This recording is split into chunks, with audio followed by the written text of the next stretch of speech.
warahmatullahi ta'ala wabarakatuh. Perkenalkan, kami dari program studi Teknik Informatika Universitas Islam Madura.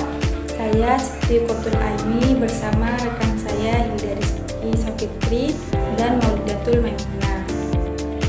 Pada kesempatan kali ini kami akan mempresentasikan proyek akhir mata kuliah kecerdasan buatan yang berjudul Sistem Penilaian Kelayakan Kredit atau Credit Scoring bagi UMKM menggunakan algoritma decision tree.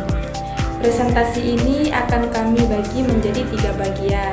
Saya akan menjelaskan bagian mengenai latar belakang, rumusan masalah, tujuan penelitian, dan batasan penelitian.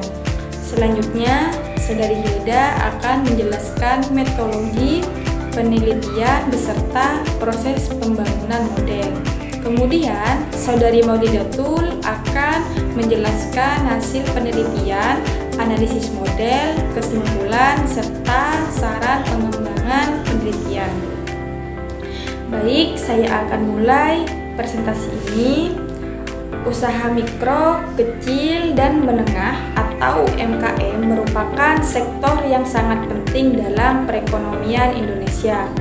Berdasarkan data Kementerian Koperasi dan UKM, UMKM memberikan kontribusi lebih dari 60% terhadap produk domestik bruto nasional dan mampu menyerap lebih dari 97% tenaga kerja di Indonesia. Walaupun memiliki kontribusi yang sangat besar, masih banyak pelaku UMKM yang mengalami kesulitan memperoleh modal usaha melalui lembaga keuangan. Salah satu penyebab utamanya adalah proses penilaian kelayakan kredit yang masih dilakukan secara konvensional. Dalam proses tersebut, petugas kredit harus memeriksa berbagai dokumen, melakukan wawancara kepada calon debitur, kemudian memiliki penilaian berdasarkan pengalaman dan pertimbangan pribadi. Cara seperti ini memiliki beberapa kelemahan. Yang pertama, membutuhkan waktu yang cukup lama. Yang kedua, hasil penilaian bisa berbeda antara satu analis dengan analis lainnya. Yang ketiga, berpotensi terjadi human error atau kesalahan manusia. Yang keempat, proses ini menjadi kurang efisien ketika jumlah pengajuan kredit semakin banyak. Melihat perkembangan teknologi saat ini, khususnya pada bidang artificial intelligence atau machine learning, proses penilaian kredit dapat dilakukan secara otomatis dengan memanfaatkan data historis. Model machine learning mampu mempelajari pola data sebelumnya sehingga dapat memberikan keputusan yang lebih cepat, objektif, dan konsisten. Dalam penelitian ini kami memilih menggunakan algoritma decision tree. Analisis pemilihan algoritma ini adalah karena decision tree memiliki proses pengambilan keputusan yang mudah dipahami.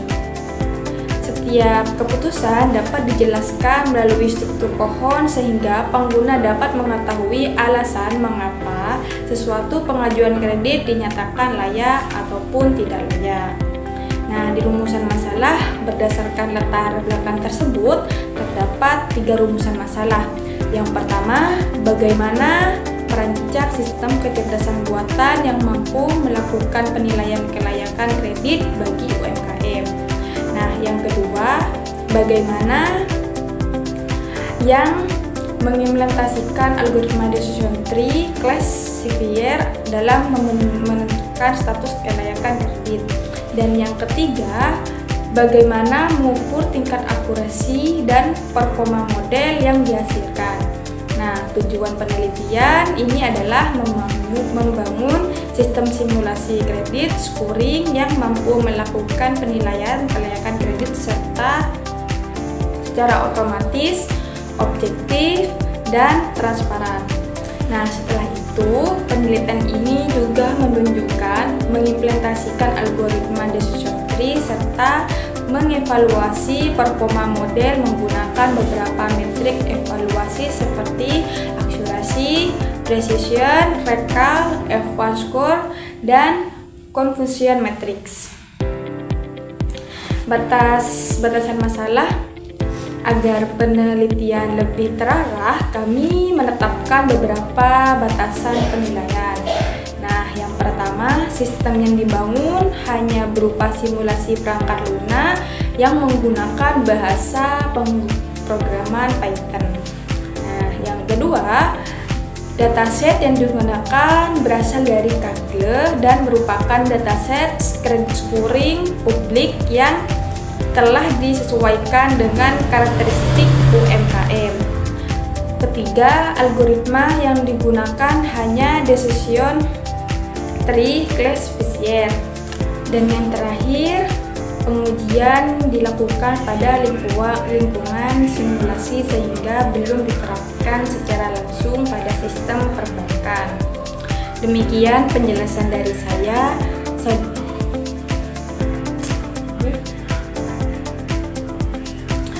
Dan terakhir, pengujian dilakukan pada lingkungan simulasi sehingga belum diterapkan secara langsung pada sistem perbankan.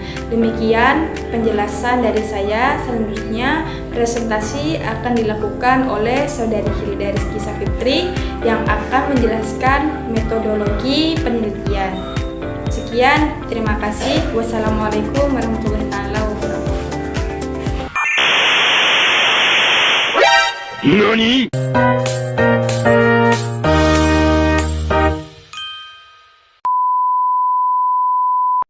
Terima kasih untuk Saudari Qurratul Aini. Selanjutnya saya akan menjelaskan mengenai metode penelitian. Metode penelitian ini dimulai dari proses pengumpulan data. Database yang kami gunakan berasal dari platform Kaggle dengan nama sintetis MSE Credit Pre-Scoring Database. Database tersebut dipilih karena memiliki karakteristik yang sesuai dengan kebutuhan penelitian kredit scoring UMKM. Database ini berisi 5.000 data pengajuan kredit. Terdapat 16 variabel independen dan 1 variabel target, yaitu status pengajuan kredit.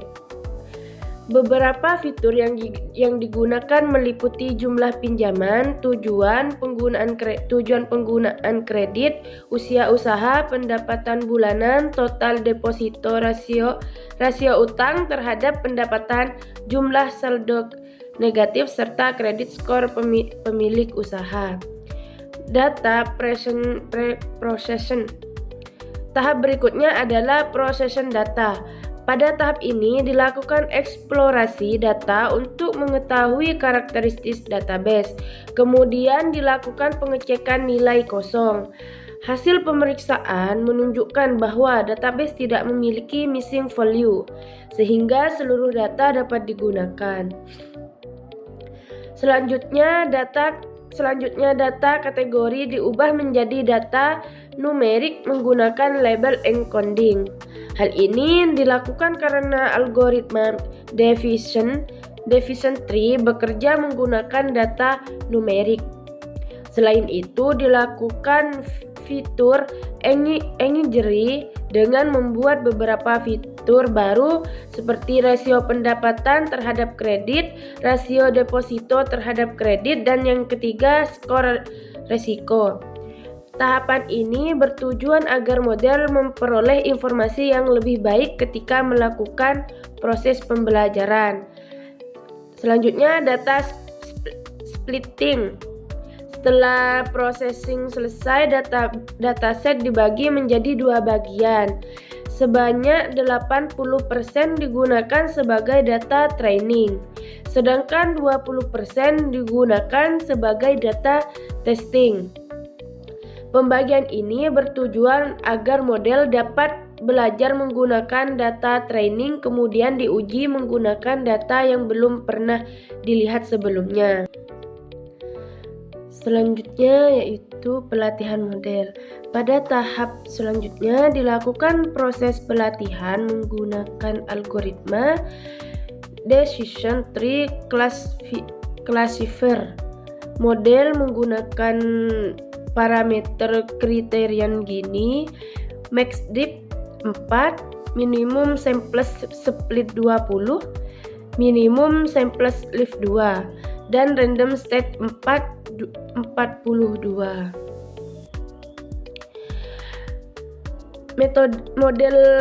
Model kemudian dilatih menggunakan fungsi fit sehingga mampu mengenali pola-pola dari data historis.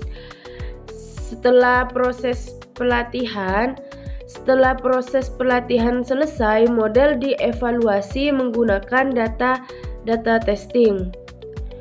Evaluasi dilakukan menggunakan beberapa metrik seperti accuracy, precision, recall, F1 score, serta confusion matrix. Demikian penjelasan dari saya. Selanjutnya presentasi akan dilanjutkan oleh teman saya yang bernama Maulidatul Maimunah. Sekian dari saya. Wassalamualaikum warahmatullahi taala wabarakatuh. Baik, terima kasih kepada Saudari Hilda. Selanjutnya saya akan menjelaskan hasil penelitian serta pembahasannya. Berdasarkan hasil penelitian menggunakan data testing, model Decision Tree berhasil memberikan performa yang sangat baik. Model mampu melakukan klasifikasi status kelayakan kredit dengan tingkat akurasi yang tinggi. Pada penelitian ini diperoleh nilai akurasi yang besar, sebesar 98,64%. Hal tersebut menunjukkan bahwa dari setiap 100 data pengajuan kredit, model hanya melakukan kesalahan prediksi sekitar 1 hingga 2 data. Selain itu, nilai precision yang tinggi menunjukkan bahwa ketika sistem memutuskan suatu UMKM layak menerima kredit, keputusan tersebut hampir selalu benar. Nilai recall yang tinggi menunjukkan bahwa model mampu mengenali sebagian besar UMKM yang memang layak memperoleh kredit. Sedangkan nilai F1 score menunjukkan bahwa model memiliki keseimbangan yang baik antara precision dan recall sehingga menghasilkan performa yang stabil. Berikutnya kita beralih ke analisis confusion matrix digunakan untuk melihat hasil prediksi model secara lebih rinci. Terdapat 4 kemungkinan hasil prediksi. Yang pertama adalah true positif, yaitu data yang memang layak dan berhasil diprediksi layak. Yang kedua ada true negatif, yaitu data yang memang tidak layak dan berhasil diprediksi tidak layak. Yang ketiga ada false positif, yaitu data yang sebenarnya tidak layak tetapi diprediksi layak. Sedangkan yang terakhir yaitu false negatif, yaitu data yang sebenarnya layak tetapi diprediksi tidak layak. Semakin banyak nilai yang berada pada diagonal utama confusional matrix, maka semakin baik performa model. Pada penelitian ini, sebagian besar data berada pada diagonal utama sehingga menunjukkan bahwa model memiliki kemampuan klasifikasi yang sangat baik. Baik, berikutnya kita beralih ke analisis decision tree. Visualisasi decision tree memperlihatkan bagaimana sistem mengambil keputusan secara bertahap. Setiap percabangan menunjukkan proses pemilihan fitur yang paling berpengaruh terhadap keputusan akhir. Keunggulan decision tree yaitu seluruh proses pengambilan keputusan dapat dijelaskan sehingga model menjadi transparan dan mudah dipahami. Hal ini sangat penting dalam sistem penilaian kredit karena lembaga keuangan harus mampu menjelaskan alasan mengapa suatu pengajuan disetujui atau ditolak. Berdasarkan penelitian yang telah dilakukan, dapat disimpulkan bahwa sistem simulasi kredit scoring menggunakan algoritma